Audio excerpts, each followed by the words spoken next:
Bien le bonjour.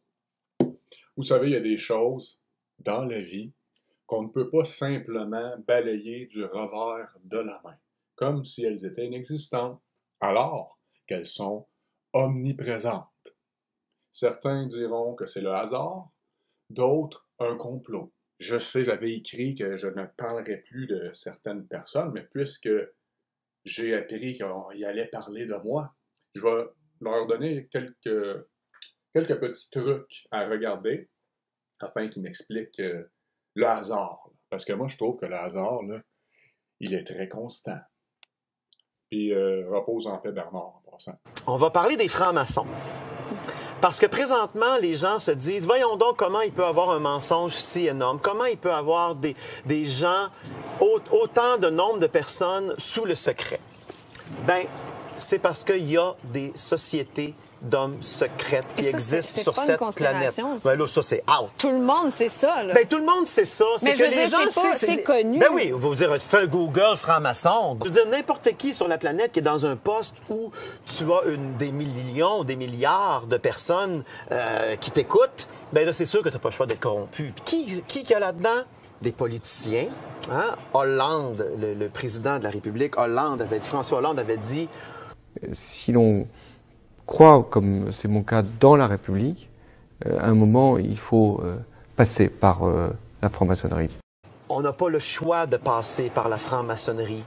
C'est ça. Il y a personne en situation de pouvoir ou haut placé dans le monde qui n'est pas dans une société secrète. Alors, il y a des politiciens là-dedans, il y a beaucoup de policiers mâles là-dedans, il y a des artistes là-dedans. On est venu me chercher, moi.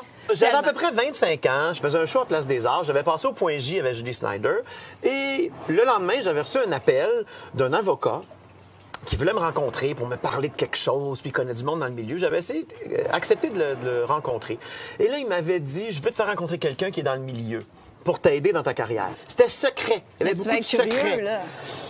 Fait que là, j'ai dit, OK, moi y aller. Fait que là, cette journée-là, on arrive dans un building très richissime, impressionnant, là, des grosses poutres, là, dans le Vieux-Montréal. Je me souviendrai pas c'était où, mais je me souviens que dans le Vieux-Montréal. À ce moment-là, j'ai vécu quelque chose pour la première et seule fois de ma vie, encore à ce jour.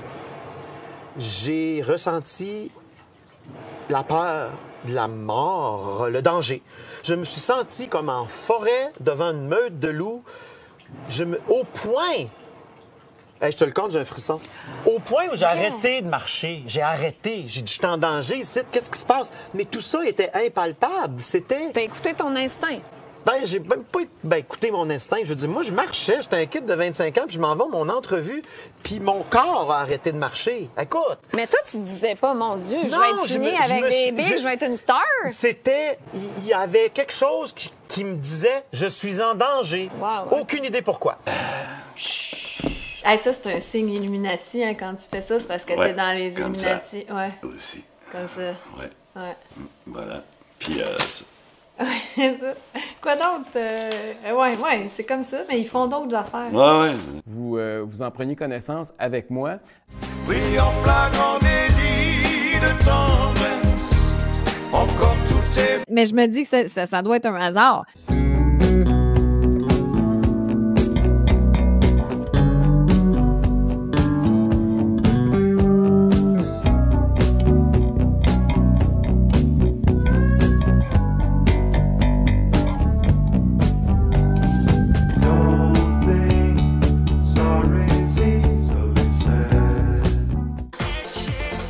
Je suis venu dans ce monde pour donner la vue à ceux qui ne peuvent pas voir.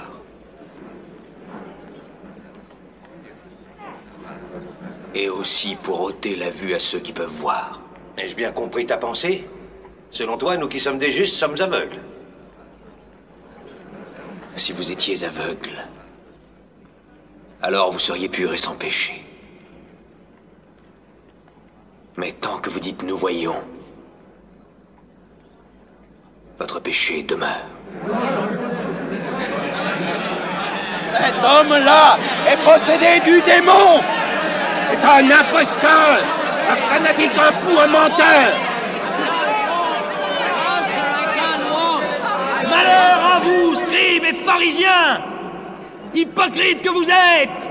Parce que vous fermez aux hommes le royaume des cieux. Vous n'y entrez pas vous-même, et vous n'y laissez pas entrer ceux qu'ils désirent. Conducteurs aveugles. Vous coulez un insecte, et vous avalez un chameau.